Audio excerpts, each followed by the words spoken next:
سلام دوستان، به چنل یوتیوب هم خوش اومدید. انشاءالله که یک روز خوب و عالی رو سپری کرده باشین. یک سه‌شنبه خوب و عالی. میخوای یه همسر خوب پیدا کنی، یه عشق حقیقی، یه عشق واقعی، کسی که تا آخر عمر کنارت باشه، ازت حمایت کنه، دست تو بگیره، تو رو تنها نذاره، ولت نکنه. چند بار رفتی خواستگاری به هم خورد جور نشد، یا چند بار اومدن خواستگاریت به هم خورد جور نشد؟ یه راهکار عالی دارم برای مشکل ازدواج.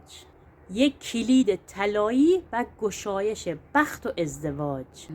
تو ازدواج به بنبست رسیدی، رفتی خواستگاری نشد، بهت ندادن، سنگ انداختن جلو پات.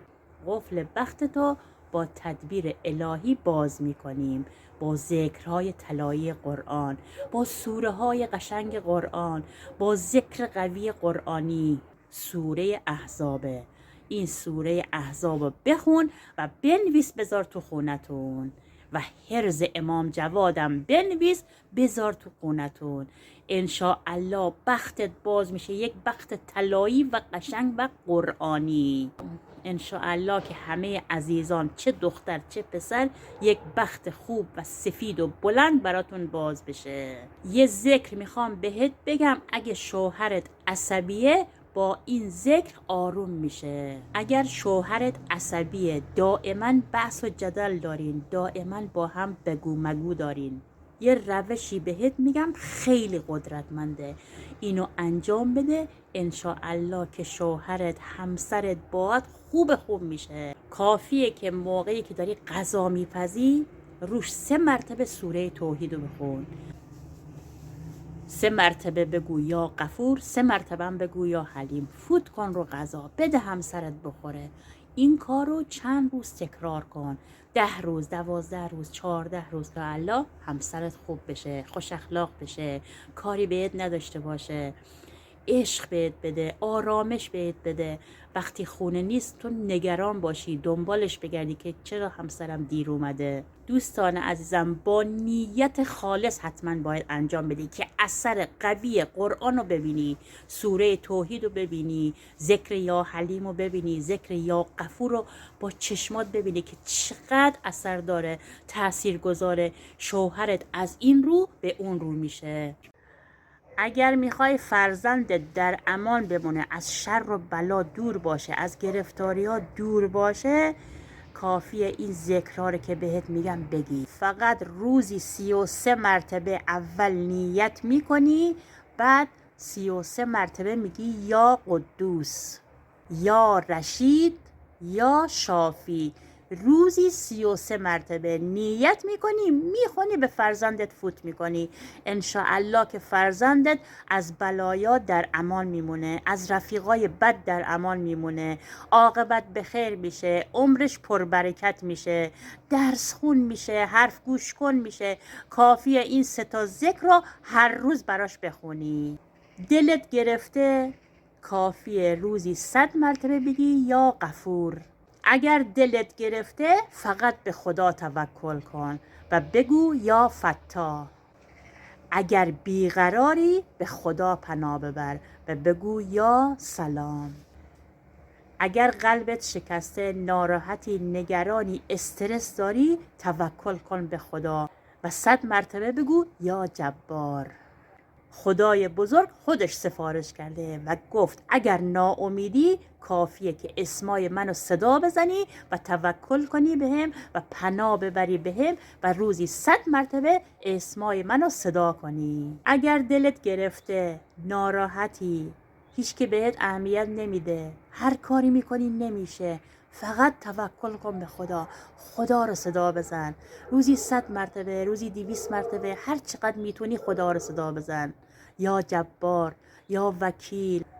یادتون باشه اگر آرامش میخوای، فقط باید خدا رو صدا بزنی، توکل کنی به ایشون، پناه ببری به ایشون. برای در امان ماندن انرژی منفی و چشم زخم، مهمون میاد تو خونتون، بعد از اینکه رفتن، کافیه در و پنجره ها رو باز کنی، خونه رو جارو کنی، تمیز کنی. خونه تمیز هست، دوباره یک بار دیگه جارو کن، در و پنجره ها رو باز کن، عود روشن کن، اسپند دود کن، نمک بپاش دور بر خونت. مهمونی میاد تو خونمون عزیزه، رو چشممون جا داره. پذیرایی از مهمان در اسلام دریچه‌ای برای پاداشت و برکته. رو چشممون جا داره، رو سرمون جا داره، ولی آدابی داره. بعد از اینکه مهمونا رفتن انرژی های متفاوتی تو خونمون میاد. بس ما با این کار میریم پنجره ها رو باز میکنیم، درا رو باز میکنیم، عود روشن میکنیم، اسفند دود میکنیم، نمک میپاشیم دور بر خونه. این کارا باعث میشه اگرم انرژی منفی اومده تو خونمون، از خونمون میره بیرون. یک بار آیت الکرسی میخونیم، سوره بقره رو میخونیم، یا نمیتونیم بخونیم گوش میدیم و زیر لب میگیم لا حول ولا قوة الا بالله علی العظیم، سبحان الله بحمده سبحان الله عظیم. خونمون اگه میخوایم پاک سازی کنیم با اسمای خدا، یا اعظم، یا غفور، یا جبار، خونمون رو به صورت معنوی پاک سازی میکنیم. نیت کن و دعا کن خدایا رزق و روزی بیار تو خونمون، هرچی انرژی منفی از خونمون دور بشه، هرچی گرفتاری از خونمون دور بشه. با گفتن نامهای خدا و اسمای اعظم انرژی منفی و نامرئیه از خونمون دور میکنی. یه ذکری میخوام قبل از خواب بهتون بگم، بخون ببین چه قوقادم. هر شب این ذکر رو میخونم، گفتم به شما هم بگم، شما هم بخونین انشاءالله که آرامش و حس خوب بیاد تو خونتون. وقتی این سوره رو بخونی انگار ختم قرآن رو انجام دادی. پیامبر گرامی گفته اگر این سوره رو بخونی انگار قرآن رو ختم کردی. وقتی این ذکر رو بخونی انگار رفتی حج. پیامبران عزیز شفاعت تو میکنن. اگر کسی هم ازت دلخوره خوب میشه باهات. کلن این ذکر رو بخونی، این سوره رو بخونی، ببین چه آرامشی بهت دست میده. برکت از خونت میباره، خوشی از خونت میباره. انگار که این سوره رو میخونی راه آرامش به رود باز میشه.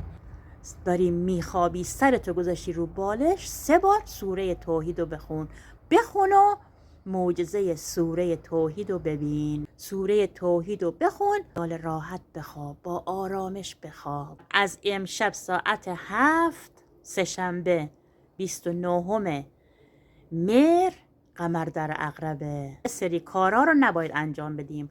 اول صدقه بذار کنار و 122 مرتبه بگو یا معبود. انشاءالله که تا جمعه هر روز این ذکر رو بگی 122 مرتبه یا معبود. صدقه بذار کنار و مواظب خودت باش. انشاءالله که با این ذکرها و این دعاهای قشنگ به آرامش برسین. اگر با آمنه گیلکی همراهی چنل یوتیوب ما فالو کن. به امید دیدار، التماس دعا.